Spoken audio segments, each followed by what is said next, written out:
volunteering for harvesting grain in Kazakhstan. By the end of my training in school, I was recruited by the KGB. This picture was taken on that day, and you can see again how happy it feels to be recruited by the KGB. Pay special attention to number of bottles on the table. One of my functions was to keep foreign guests permanently intoxicated the moment they land at Moscow airport. In 1967, the KGB attached me to this magazine, Look magazine. A group of 12 people arrived to USSR from United States to cover the 50th anniversary of October Socialist Revolution in my country. From the first page to the last page, it was a package of lies.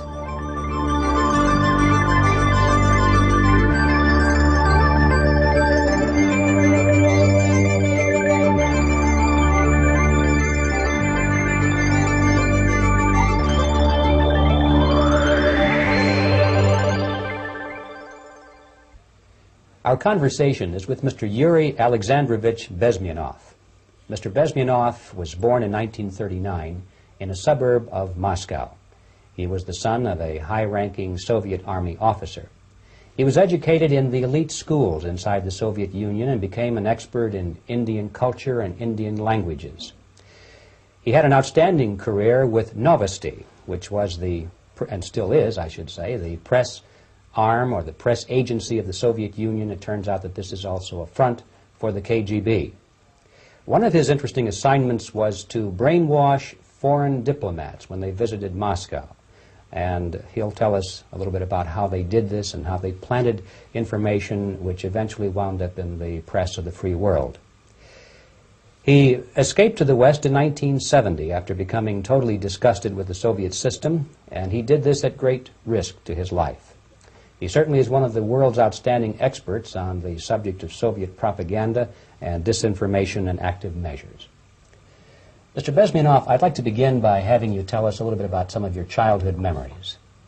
Well, the most vivid memory of my childhood was Second World War, or to be more precise, the end of the Second World War, when all of a sudden United States, from a friendly nation, which helped us to defeat Nazism, turned overnight into a deadly enemy.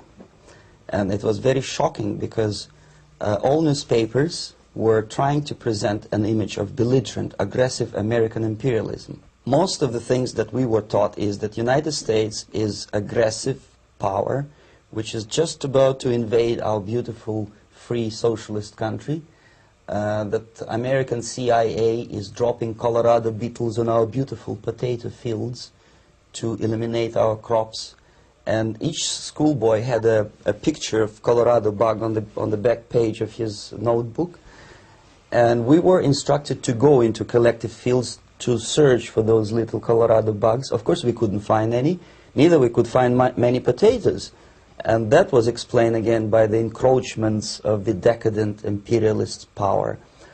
The anti-American paranoia, hysteria in the Soviet propaganda was to such of such a higher degree that many less skeptical people or less stubborn would really believe that the United States is just about to invade our beautiful motherland, and some secretly hope that it will come true. That's interesting. Yes. Well, getting back to life inside the Soviet Union or inside communist countries in general, in this country, at the university level primarily, we read and hear that the Soviet system is different from ours, but not that different, and that there is a convergence developing between all of the systems of the world, and that really it doesn't make an awful lot of difference what system you live under, because you have corruption and dishonesty and tyranny and all that sort of thing. From your personal experience, what is the difference between life under communism and life in the United States? Well, life is obviously very much different for simple reason that the Soviet Union is a state capitalist economically. It's a state capitalism where an individual has absolutely no rights, no value. His life is nothing. It's just like an insect. He is disposable. Whereby in the United States, even the worst criminal is treated as a human being. He has a fair trial, and some of them capitalize on their crimes. They publish their memoirs in their prisons and get handsomely paid by your crazy publishers. The differences, of course, in the daily life are very various, depending on whom we are talking about. In my own private life, I never suffered from communism simply because I was brought up in a family of high-ranking military officer. Most of the doors were open for me. Most of my expenses were paid by the government, and I never had any troubles with the authorities or with the police. So, in other words, I would say I enjoyed, or I had good reasons to enjoy, all the advantages of so-called socialist system. Mm-hmm. My main motivations to defect had nothing to do with affluence. It was mainly moral indignation, moral protest, rebellion against the inhuman methods of the Soviet system. Well, specifically, what did you object to? I objected, first of all, against oppression of my own dissidents and intellectuals. And that was the most disgusting thing that I witnessed as a young man, young student, who was brought up a very troublesome period in our history, from Stalin to Khrushchev, from total tyranny and oppression to some kind of liberalization.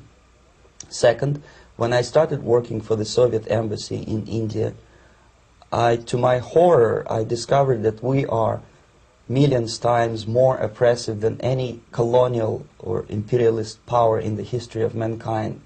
That my country brings to India not freedom, progress, and friendship between the nations, but racism, exploitation, and slavery, and of course economical inefficiency to this country. Since I fell in love with India, I developed something which by KGB standards is extremely dangerous thing. It's called split loyalty, when an agent likes a country of assignment more than his own country.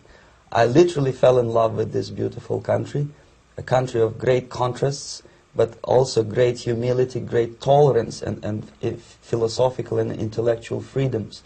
My ancestors used to live in caves and eat raw meat when India was a highly civilized nation 6,000 years ago. So obviously the choice was not to the advantage of my own nation. I decided to defect and to entirely dissociate myself from that brutal regime. Mr. Bezmenov, we've read a lot about the concentration camps and the slave labor camps under the Stalin regime. Now the general impression in America is that those things are part of the past. Are they still going on today, or what is the status? Yes. There is no qualitative change in the Soviet concentration camp system. There are changes in numbers of prisoners. Again, this is unreliable Soviet statistics. We don't know how many political prisoners are there in the Soviet concentration camps. But we sure know from various sources that at each particular time there are close to 25 to 30 million of Soviet citizens who are virtually kept as slaves in forced labor camp system. The size of the population of a country like Canada is serving terms as prisoners. Incredible. So I would say that those intellectuals who try to convince American public that concentration camp system is a thing of a past are either conscientiously misleading public opinion, or they are not very intellectual people. They're selectively blind. They lack intellectual honesty when they say that. Well, we've spoken about the intellectuals in this country and also the intellectuals in the Soviet Union. What about down at the broad mass level? Do the people in general, the working people, the workers in general in the Soviet Union, do they support this?